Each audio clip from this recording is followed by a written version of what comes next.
Thank you very much to the two speakers. Now we have the last intervention by Professor Mohamed Mehdi Adebeli. He is Assistant Professor of Philosophy at the Institute for Humanities and Cultural Studies here in Tehran. Professor, the floor is yours. Thank you. Hello everyone.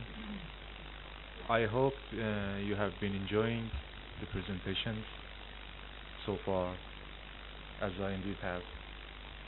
It is an honor to be here and have a chance to contribute to this event. And thank you for listening. The title of my very short presentation, based on my paper, is A Platform for Dialogue, Culture or Metaphysics. The issue of confronting cultures has become more problematic in recent times because of globalization, as well as the emergence of extremist identities and the proliferation of violence caused by them. Hence the need for dialogue. But the key question is, at which level should this dialogue take place? By adopting a pluralistic perspective, the intercultural approach casts serious doubts on the notion of integration due to many bitter historical experiences, from the colonialistic integration of the East to the suicidal attempts for the Islamicization of the West. The present article endeavors to trace the possibility of constituting this common ground, not in the field of culture, which is precisely the domain of difference and plurality, but in metaphysics, which is based on unity and commonality. The claim of this article is that by learning from the past and accepting some of the requirements of pluralism, one may be able to reach some sort of a mutual understanding in the field of metaphysics, without thereby turning into suppressive holism. We know that various rational and philosophical attempts to create unity and convergence have mainly led to suppression and despotism, and to new kind of divergence. In this regard, the experience of modern colonialist Europe is disgraceful. When, in the realm of reason, one speaks of unity, the question that is always immediately followed is, who is supposed to determine the criteria for that standard reason? The struggle for benchmarking is the beginning of plurality and disagreement.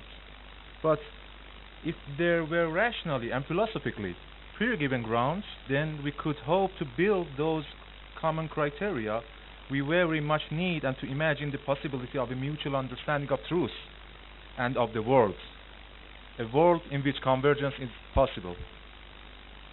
The specific case of this research is relation between we, as the Iranian Islamic culture, and the West, the Christian secular culture.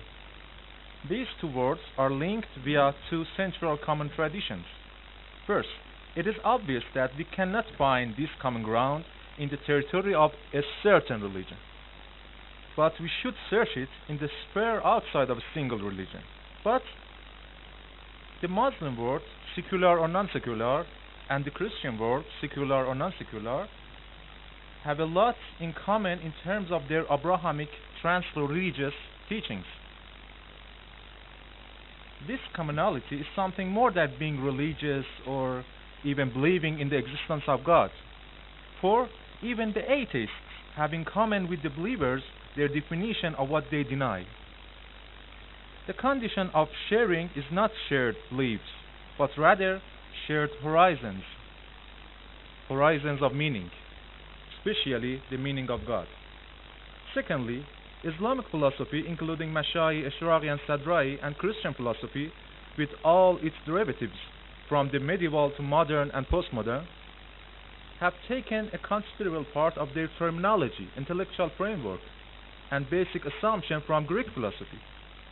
If we generalize Whitehead's famous quotation, according to which the entire history of philosophy consists of a series of footnotes to Plato, then all the achievements of history of philosophy could be regarded as the continuation of a game whose rules were set by the ancient Greek giants.